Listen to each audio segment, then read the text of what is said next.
Parliamo di una piazza particolare insieme alla sindaca di Fiume Veneto Jessica Canton, una piazza che... Sì, piazza Andrea del Des, è una piazza del Borgo San Francesco, del capoluogo. Come avevo annunciato qui da lei, direttore, durante il Consiglio Comunale del 26 di aprile abbiamo approvato il piano di eliminazione delle barriere architettoniche. L'intervento che andremo ad operare quest'autunno su Piazza del Des è proprio il primo esempio concreto di applicazione di questo piano di eliminazione delle barriere architettoniche. Si tratta di una piazza di circa 5.500 metri quadri, quindi piuttosto ampia, in una posizione strategica perché si trova tra il Palazzetto dello Sport e le scuole secondarie, la cui opera di rifacimento prevede proprio la rotazione delle scuole secondarie per affacciarsi proprio su Piazza del Des, ed è la piazza del nostro mercato settimanale.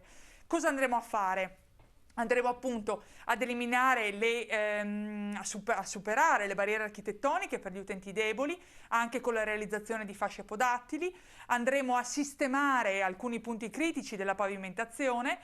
Si tratta di un'opera del fine degli anni '80, mai seriamente manutentata, quindi approfitteremo di questo intervento anche per fare un po' di opera di sistemazione. Andremo a realizzare, laddove appunto ci sono gli alberi esistenti, 2 aree verdi.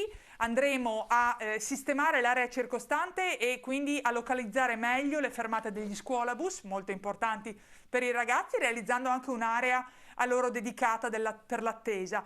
E poi coinvolgeremo la comunità per quelle 2 strutture che insistono su Piazza del Des, per andare a completarle, ad abbellirle, e quindi con uno strumento che andremo ad individuare cercheremo appunto di coinvolgere i fiumani in questo abbellimento. Jessica, grazie, grazie al sindaco, alla sindaca Jessica Canton. Fiume Veneto è insomma la città amministrata da lei e la ringrazio per essere qui e spiegare ai cittadini ogni settimana. Grazie a lei, direttore. Torniamo a Pordenone perché